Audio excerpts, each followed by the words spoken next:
They say land is legacy, and legacy is everything. My grandfather, Jacob Wright, was the kind of man who built his world with his bare hands. After retiring from the Coast Guard in 1972, he bought 200 acres of untouched forest wrapped around a pristine lake in northern Georgia.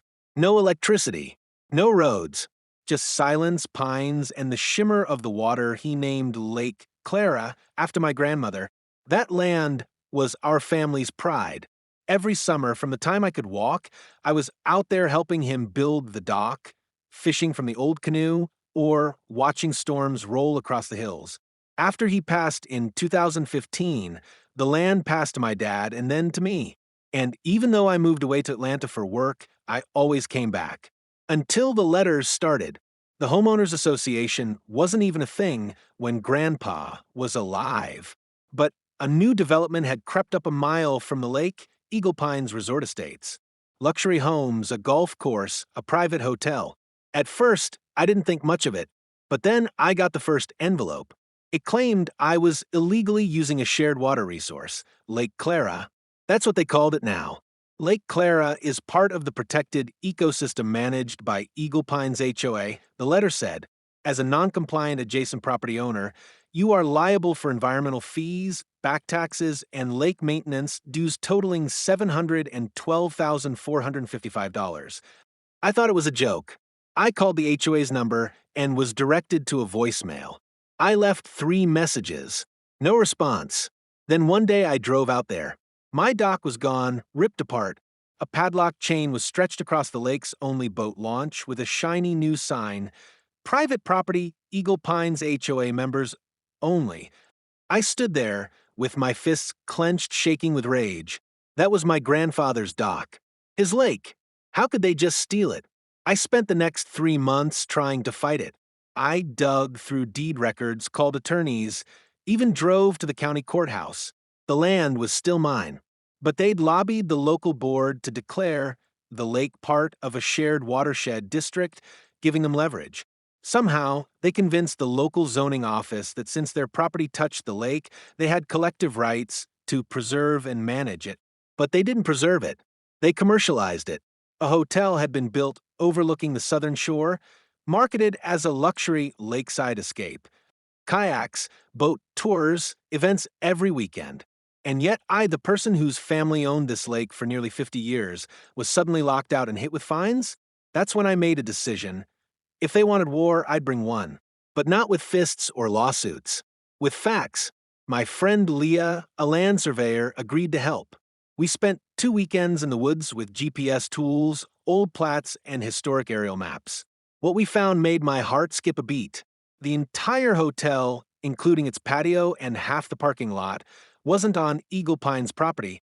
It was on mine. Somehow, over the years, they'd expanded south without verifying the original lines. The lake's edge made the boundaries confusing, especially in the wet seasons when the water shifted the natural landmarks. But the legal description was clear.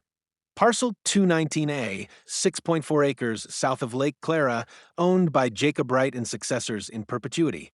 They had built their multi-million-dollar resort across a 6-acre stretch of forest and lakeside that never belonged to them.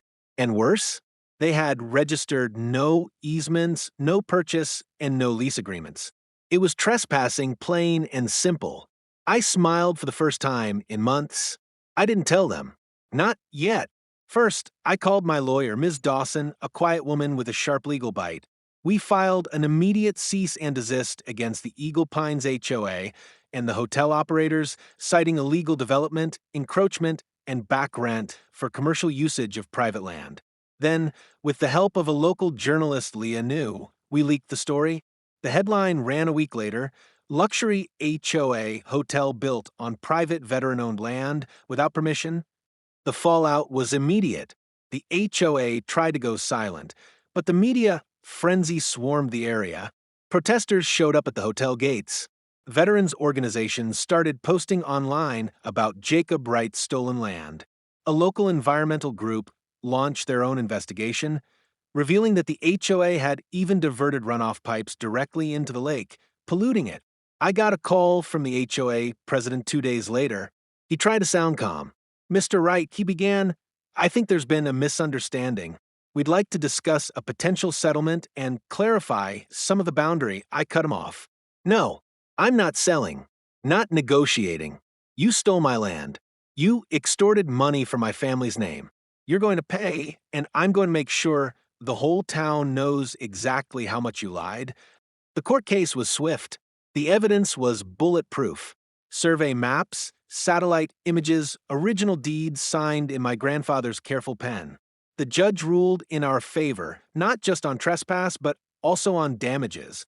The HOA was ordered to vacate all structures within 45 days and pay $1.2 million in restitution, $700,000 of which matched the exact amount they tried to extort from me through fake water rights. The hotel shut down. The parking lot was bulldozed. They tried to appeal, but public sentiment turned against them. Eagle Pine's lost members' home values dropped, and within a year, the HOA dissolved completely. The resort was eventually auctioned off. I used part of the settlement to restore the dock. I rebuilt it just like Grandpa had, with heavy pine boards and hand-cut bolts. I planted oak trees where the hotel once stood, and I put up a sign at the edge of the water. It read, Lake Clara, Wright Family Lands, established 1972. One evening, I sat on that dock as the sun melted into the water. The air was warm, the lake glass still. I thought about Grandpa, his rough hands, his patient voice, the way he'd sit beside me and whistle tunes while we waited for fish to bite. He never trusted people who wore fake smiles and carried clipboards. He always said, Land's the only thing they ain't making more of, boy. You protect it. You never let them take it without a fight. I didn't know then what he meant. Now I do. They tried to steal a lake, but they forgot whose name was written in its reflection.